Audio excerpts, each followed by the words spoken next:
अस्सलाम वालेकुम। उम्मीद है आप सब लोग खैरियत से होंगे। आज मैं आपके लिए लौकी की एक ऐसी रेसिपी लेके आई हूँ जो बड़े तो क्या बच्चे भी बहुत शौक से खाएंगे। तो फिर चलते हैं रेसिपी की तरफ। ये लौकी है, इसको मैंने क्यूब्स में कट कर लिया है। प्याज है मेरे पास मीडियम साइज़ की एक, और ये सौंफ और राई है, इसको मैंने मोटा मोटा जो है कुचल लिया है। ये इसमें मेथी दाना है, ज़ीरा है, कलौंजी और साबित मिर्च है। ये 2 मीडियम साइज़ के टमाटर हैं, मैंने इसको ब्लेंड कर लिया है। सबसे पहले ऑयल में मेथी दाना, ज़ीरा, कलौंजी और साबित मिर्च जाएगी। इसको आपको हल्का सा कड़काना है।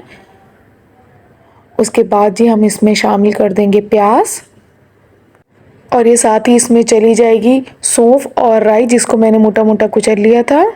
सब्ज़ी बनाते वक्त इस बात का ध्यान रखें, जब प्याज का कलर पिंकिश हो जाए तभी आप इसमें अदर इंग्रेडिएंट्स डाला करें, इससे कलर सब्ज़ी का बहुत अच्छा आता है। अब इसमें ये लहसुन अदरक चला जाएगा। रेसिपी आप पूरी देखा करें ताकि ऐसी छोटी छोटी टिप्स आपको मिलती रहें। अब इसके बाद इसमें एक कड़ी पत्ता चला जाएगा। ये सब्ज़ी बहुत ही मज़े की बनती है। अब जी इसमें चला जाएगा टमाटर का पेस्ट, और इसको ढक्कन रख के हम पकने रख देंगे। और जब टमाटर का पानी खुश्क हो जाएगा तो इसमें ये चिकन क्यूब चली जाएगी। इसको आपको अच्छे से मिक्स करना है, और जी चिकन क्यूब जब अच्छे से मिक्स हो जाए तो इसमें चली जाएगी हमारी ये लौकी, और लौकी के साथ ही चले जाएंगे इसमें ये मसाले।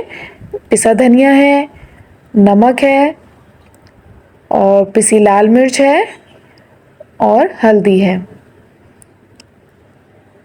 इन मसालों को आपको अच्छे से मिक्स करना है। जब आपके मसाले अच्छे से मिक्स हो जाएं तो इसमें बहुत ही थोड़ा सा पानी डाल के बिल्कुल हल्की आंच में इसको आपको पकने रख देना है। बहुत ज़्यादा पानी नहीं डालना, बहुत थोड़ा सा पानी डालना है आपको। तो जी मज़ेदार सी लौकी की सब्ज़ी तैयार है। मेरी वीडियो पसंद आए तो इसे लाइक कीजिए, चैनल को सब्सक्राइब कीजिए। अल्लाह हाफिज़।